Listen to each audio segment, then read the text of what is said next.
All right, this lecture today is dedicated to Ilui Nishmat Clara Bat Vida.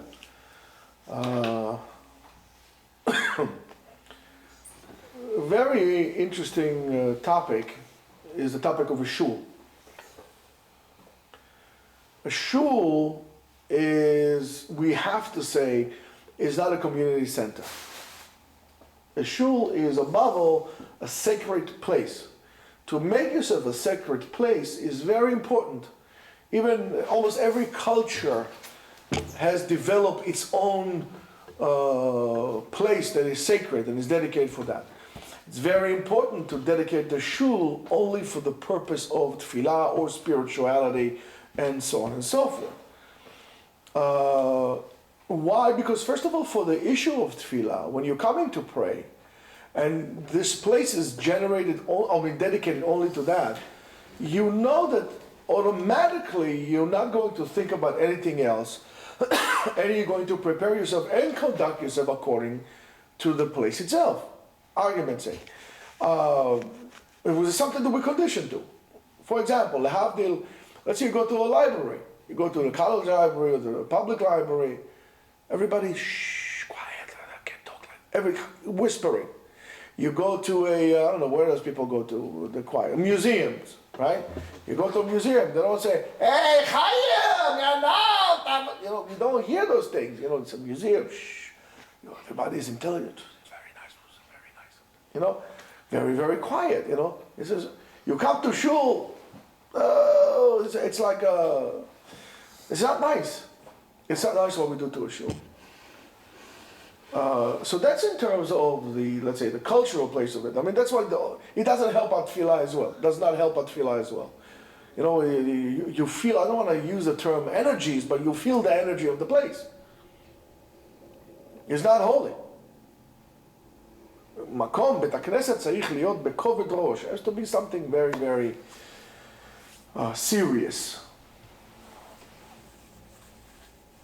And again, lehavdil, it doesn't make a difference. You can go to a church, you can go to I don't know, Buddhist temple, you can go anywhere that it's kadosh. There's a certain awe inspiring that the place generates, and you feel that would make you act appropriately. Now, there is halacha in Shulchan Aruch. By the way, all the Marei Mekomot are right here behind me for those who want to look into the Marei Mekomot of what we're saying today. It's a short halacha, and it basically talks about somewhat of the conduct of a shul. And I'm going to bring you also Rabbi Eliashiv's tshuva regarding something which is quite common, making weddings in shul or eating in shul and so on and so forth. There is a difference between synagogues and shuls outside of Israel and Israel, and we're going to take to the lesser one, to the more lenient one, to the shuls outside of Israel. Now, you know that the shuls outside of Israel are built at night. They made a condition. Because sometimes Jews don't stay there, so go to one place to another. So whatever stems from that condition, they make it. So therefore the Kedusha of a shul is important, is holy. However, the Kedusha of a shul of Eretz Israel is forever there. For a shul outside of Israel is quite different. It depends. That's why you're allowed to sell a shul, of course, under the circumstances that you abide to in terms of halacha, when you're allowed to, when you're not allowed to who you're allowed to, etc., etc., etc. But this is not what we're trying to say here. We're trying to say about a little bit of the conduct of the shul, because I feel that there is a lot of wrong happening in terms of our behavior in shuls, and has to stop. And I think it has to stop only when we know, when we appreciate, and we first of all understand the halacha, and then we're going to appreciate the place that we are at. So let's start. Let's see what the Rabbi Eliashiv writes about it. He talks about making weddings in shul. A lot of people wrote a lot about making weddings in shul. Are you allowed to make a wedding in shul? You're not allowed to make a wedding in shul. Are you allowed to do so on and so forth? But his words are short in this case. That's why I want to choose. And he writes the following: in Shulchan Aruch, Siman Kuf Nuv Aleph, Mevoar, it says, דאף בתי כנסיות שבחול שעל תנאי הן עשויות לא שרי לאכול ולשתות בהם. Even though shuls outside of Israel are built with a certain condition, right? לא שרי לאכול ולשתות בהם, you're not allowed to eat and drink in them, period. In Bet Medrash is a little different. Bet Medrash, since people sit in Bet Medrash, they're allowed to eat something light. But because they're there all day long, you can't put the prisoners, people as prisoners in Bet Medrash, not eat and not drink, no water or anything like this. Right? You have to provide people with something to eat and drink, otherwise they're not going to learn. But also not like elaborate feast, just for the michya, so they're able to have some koach. And it says the reason is the entnai mo'il lekalut rosh. Kalut rosh means lightheaded, acting, disrespectfully. There's no t'nai for such a thing. There's no condition was made to allow you to act less than respectful in a shul. V'achila v'shtiya, eating and drinking, mikri kalut rosh. It's considered to be kalut rosh, light, behavior. It's kind of disrespectful. You're not going to go to court and have a sandwich there or drink a Coke while but even if you were not you're just an observer, right? You're lightheaded. You're not lightheaded in terms of that. It's not classy, not respectful. And it says, Moshe Katav, as the Magen Avraham wrote in Siman Katan Kuf Yud Bet, and even though the Shulchan Aruch in Seif Daled wrote the Seudat Mitzvah Shari Le'echol, when you have a Seudat Mitzvah, what is Seudat Mitzvah? Seudah, that in eating itself there is a mitzvah. For example, Siyum Masechet, Bar Mitzvah, wedding, etc., etc., etc. אבל דווקא פת וקטניות בלבד, עיין שם במגן אברהם. Only a little bit of bread and some, קטניות will be, a little bit of hummus, something like this. There's some legumes, some snacks, some stuff like that. Nothing like, what we do today. And he says, אומנם בביאור הלכה, דבר המתחיל, אבל בבית הכנסת, בביאור הלכה he wrote, הביא כמה פוסקים דמועיל תנאי אף בישובה. It is מועיל that תנאי will be מועיל. אך זה להאכיל שם עניים כשהמחום דוחק עיין שם. He says the only heter, the biur halacha says that you're allowed to eat in shul is only to eat, to really feed. This is only when you have poor people and you let the poor people eat. And this is only bedochak. This is no other solution. That's the only time you're allowed to eat in shul. ואף שאנשים מקרוב באו להנהיג לערוך קידוש בבית הכנסת, even though recently people make kiddush in shul when it's a חתן or bar mitzvah, etc., etc., דבר זה, this matter, לא לפי השולחן ערוך. It's not according to the שולחן ערוך. ואפשר שסומכים, and then they maybe they rely on the svara, the holds that you're allowed to eat in shuls that are made al Tanai. He says, look in Sefer Machatzit HaShekel Sham, Seif Katan Bet, look at Machatzit HaShekel. Av Sherabim Chokim Alav, the Machatzit HaShekel brings the Svara. However, most people don't agree with Machatzit HaShekel that you're allowed to do so.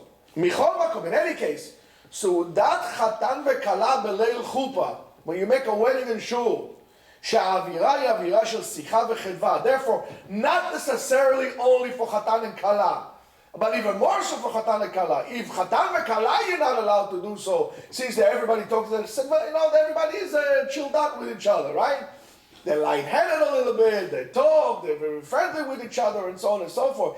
If חתן וכלה is asur, על אחת כמה וכמה, even more so, other kind of סעודות מצווה, which is the opposite, ha'hefech mikoved rosh, right?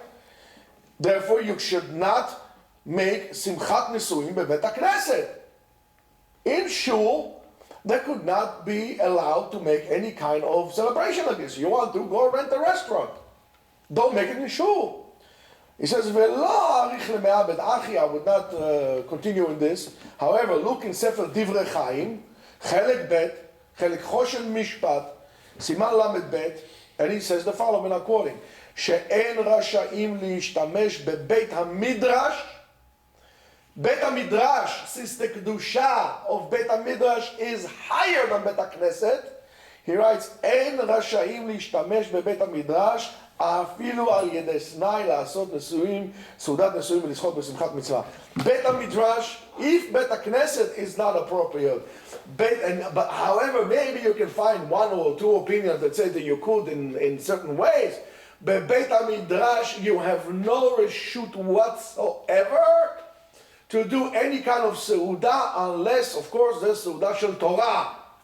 That's the kedusha of בית המדרש. You want to go to the dining room and do it like this in Yeshivot. They make the siyum masechet and then they sit down and they eat in the dining room, right? They do it like this. בית המדרש, קדושתו גדולה מאוד. If you have a shul and you have a sefer Torah in the heichal, the place becomes very holy. But if you sit down and you learn it and you turn this room into Beit HaMidrash, for example, our room that we have here, is this a shul because there is a Sefer Torah in the Heichal, and we do minyan in here? Or it has a din of Bet Midrash because we sit here and learn here all day long? Of course it has a din of Bet HaMidrash, and Kedushato Gdola. It is a higher Kedusha than what the Bet HaKnesset is upstairs where they daven there every day, but however they don't learn there. Here the Kedusha is much greater, so therefore it will be completely forbidden to make parties here, to be mevatel Talmud Torah. But to make seudot here is absolutely forbidden, and you're not allowed to do so. When we act appropriately to shul, it will also create a whole chain reaction with kids and so on and so forth. But when the parents act like inappropriate manner, what would you expect from the kids? That's why I'm not so, I know that many places they do so and so on, but they make bingo halls, they make all kind of parties. That's not appropriate. I'll tell you, even if it is in a basement floor, I have a problem. If it's in a different building, okay, Nicha, I hear you.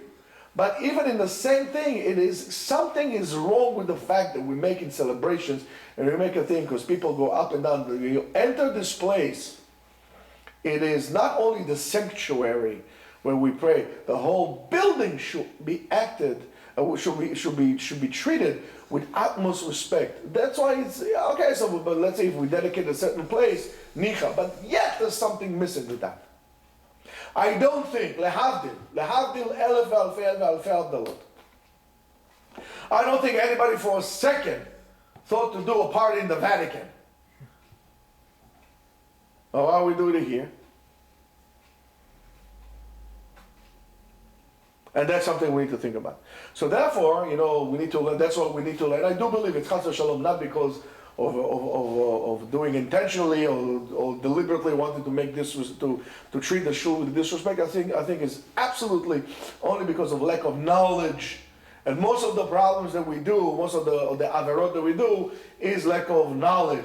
Therefore, let's say you have a brit milah. You do the brit milah in the shul, and then do the meal somewhere else, but you cannot eat in the shul. There's no heter for that. Especially if men and women are sitting together, bar minan, oy lanu miyom hadin.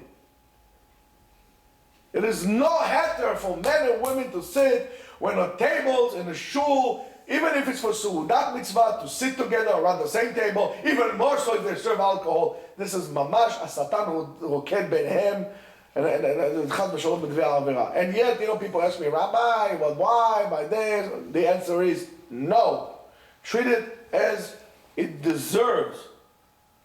Therefore, when you come to shul, you'll understand that the shul is dedicated only for learning and spirituality and davening and so on and so forth. And mainly you take a little bit more care about your tefillah, and you have more iyun tefillah. You'll observe it. You look into it. And mainly when you daven better, with more kavanah and with cleanness, or better cleanness, mainly you're increasing your chances of your tefillah to be not only heard, to actually being accepted. יהי רצון לקדוש ברוך הוא שיעלנו לשמחה בארצנו ויענו כל תפילתנו ויהיו כל עם ישראל קדושים ותהיה לעילוי נשמת קלרה בת וידה רוח השם תנחנה בגן עדן תמנוחתה וכן יהי רצון ונאמר אמן.